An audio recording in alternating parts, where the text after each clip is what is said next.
28 mai, Job chapitre 22, chapitre 23, chapitre 24. Eliphaz de Théman prit la parole et dit : Un homme peut-il être utile à Dieu ? Non, le sage n'est utile qu'à lui-même. Si tu es juste, est-ce à l'avantage du Tout-Puissant ? Si tu es intègre dans tes voies, qui gagne-t-il ? Est-ce par crainte de toi qu'il te châtie, qu'il entre en jugement avec toi ? Ta méchanceté n'est-elle pas grande ? Tes iniquités ne sont-elles pas infinies ? Tu enlevais sans motif des gages à tes frères, tu privais de leurs vêtements ceux qui étaient nus, tu ne donnais point d'eau à l'homme altéré, tu refusais du pain à l'homme affamé. Le pays était au plus fort et le puissant s'y établissait. Tu renvoyais les veuves avides, les bras des orphelins étaient brisés. C'est pour cela que tu es entouré de pièges et que la terreur t'a saisi tout à coup. Ne vois-tu donc pas ces ténèbres, ces eaux débordées qui t'envahissent ? Dieu n'est-il pas en haut dans les cieux ? Regarde le sommet des étoiles comme il est élevé. Et tu dis, qu'est-ce que Dieu sait ? Peut-il juger à travers l'obscurité ? Les nuées l'enveloppent et il ne voit rien, il ne parcourt que la voûte des cieux. Et crois, tu voudrais prendre l'ancienne route, qu'ont suivi les hommes d'iniquité ? Ils ont été emportés avant le temps, ils ont eu la durée d'un torrent qui s'écoule. Ils disaient à Dieu, retire-toi de nous, que peut faire pour nous le Tout-Puissant ? Dieu cependant avait rempli de bien leur maison, loin de moi le conseil des méchants. Les justes, témoins de leur chute, se réjouiront et l'innocent se moquera d'eux. Voilà nos adversaires anéantis, voilà leurs richesses dévorées par le feu. Attache-toi donc à Dieu et tu auras la paix. Tu jouiras ainsi du bonheur.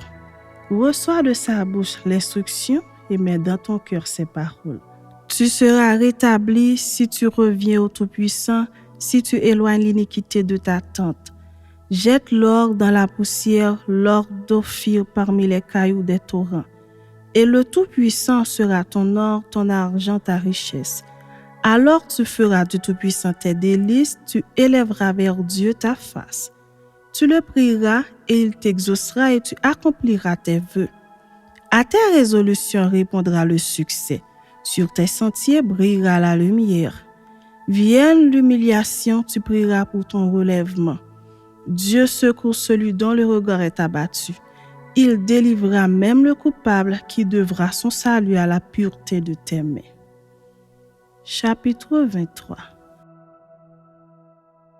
Job prit la parole et dit : Maintenant encore ma plainte est une révolte, mais la souffrance étouffe mes soupirs. Oh, si je savais où le trouver, si je pouvais arriver jusqu'à son trône, je plaiderais ma cause devant lui, je remplirais ma bouche d'arguments, je connaîtrais ce qu'il peut avoir à répondre, je verrais ce qu'il peut avoir à me dire.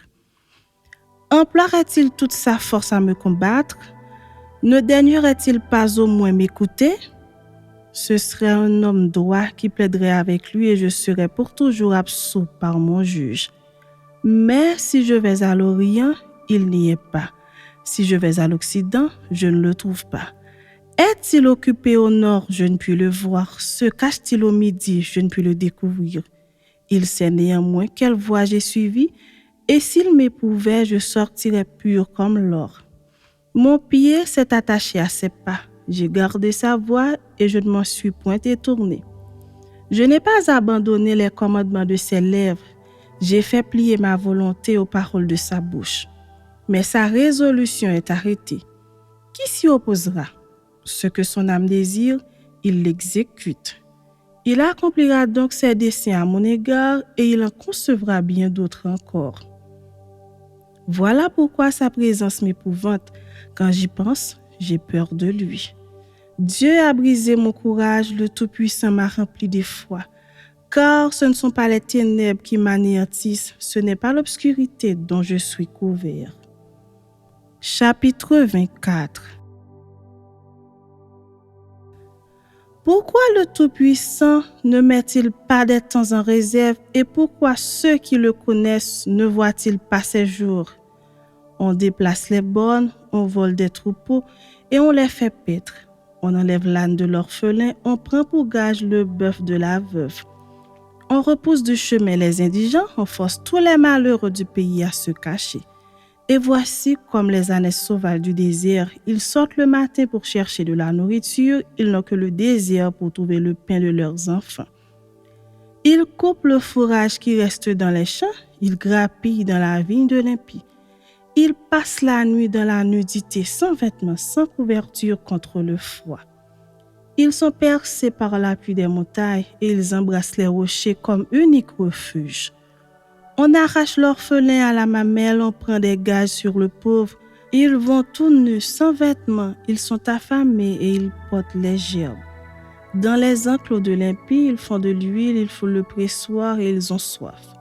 Dans les villes s'exhalent les soupirs des mourants, l'âme des blessés jette des cris, et Dieu ne prend pas garde à ses infamies. D'autres sont ennemis de la lumière, ils n'en connaissent pas les voies, ils n'en pratiquent pas les sentiers. L'assassin se lève au point du jour, tue le pauvre et l'indigent, et il dérobe pendant la nuit. L'œil de l'adultère épie le crépuscule, personne ne me verra, dit-il, et il met un voile sur sa figure. La nuit, ils forcent les maisons, le jour, ils se tiennent enfermés. Ils ne connaissent pas la lumière. Pour eux, le matin, c'est l'ombre de la mort. Ils en éprouvent toutes les terreurs. Et quoi? L'impie est d'un poids léger sur la face des eaux. Il n'a sur la terre qu'une part maudite. Il ne prend jamais le chemin des vignes. Comme la sécheresse et la chaleur absorbent les eaux de la neige, ainsi le séjour des morts engloutit ceux qui pêchent. Quoi? Le sein maternel l'oublie, les vers en font leur délice, on ne se souvient plus de lui. L'impie est brisé comme un arbre, lui qui dépouille la femme stérile et sans enfant, lui qui ne répand aucun bienfait sur la veuve. Non, Dieu par sa force prolonge les jours des violents et les voilà debout quand ils désespéraient de la vie. Il leur donne de la sécurité et de la confiance, il a les regards sur leur voie. Ils se sont élevés et en un instant ils ne sont plus. Ils tombent, ils meurent comme tous les hommes, ils sont coupés comme la tête des épis. S'il n'en est pas ainsi, qui me démentira, qui réduira mes paroles à néant?